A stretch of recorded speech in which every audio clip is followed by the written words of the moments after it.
Bonjour.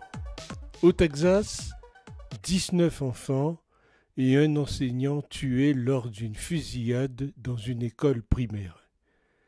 Mais qui sème le vent récolte la tempête. Depuis le temps qu'une majorité d'Américains bloque toute réforme, même mineure, au droit de détenir des armes. Quelques jours d'indignation et de plus jamais ça, et on repart comme avant, sauf pour les familles. Jusqu'à la prochaine. Un pays où l'on peut acheter à 18 ans un fusil mitrailleur aussi simplement qu'une paire de chaussettes est un pays qui va très mal. Les États-Unis ne toucheront pas au port d'armes. C'est une question d'équilibre pour eux entre les États, protection contre l'État fédéral militaire et les gardes régionales. Vous ne pouvez pas envahir les États-Unis comme l'Ukraine, car les citoyens savent utiliser une arme et en possèdent. Les tensions entre les États américains sont fortes, comme en Europe, et même davantage. On parle d'États religieux, et donc cela peut mener loin. Pour l'État fédéral et le niveau constitutionnel, c'est très difficile de convaincre que l'absence d'armes est une bonne chose. Cela reste un risque de sécurité à long terme. Pourtant, ils ont tout de même beaucoup d'ennemis. En sus, on a des États très sauvages, et les armes sont estimées nécessaires pour la protection des habitants contre la faune locale. Vous n'aurez pas de grands changements sur les armes, et ce peu importe le nombre d'enfants morts. L'Europe va aussi devoir réfléchir à la question à un moment ou à un autre. L'Ukraine veut entrer dans l'Europe, et elle a déjà annoncé l'armement d'1 million de ses citoyens.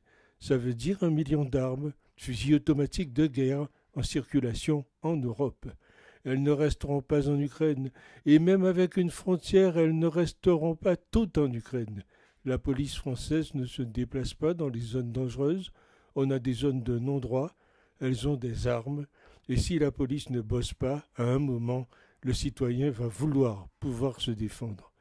Voilà un pays décidément gravement malade de l'intérieur. Ces profondes inégalités et son culte identitaire de la violence n'y sont sans doute pas étrangers. C'est pas les armes qui tuent, c'est ceux qui les tiennent. Celui qui veut faire un attentat aux États-Unis ou ailleurs ira se procurer des armes pour commettre son sinistre forfait. Les terroristes de 2015 n'avaient pas d'intention d'armes que je sache, bien qu'en France nous ayons les lois les plus restrictives.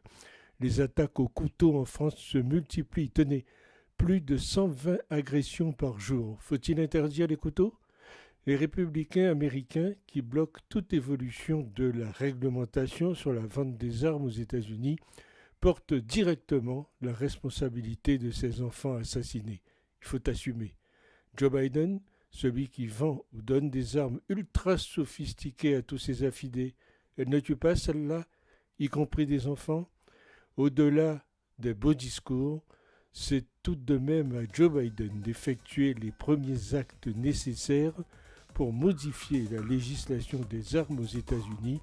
Il doit montrer le chemin pour que d'autres élus continuent la procédure de réforme.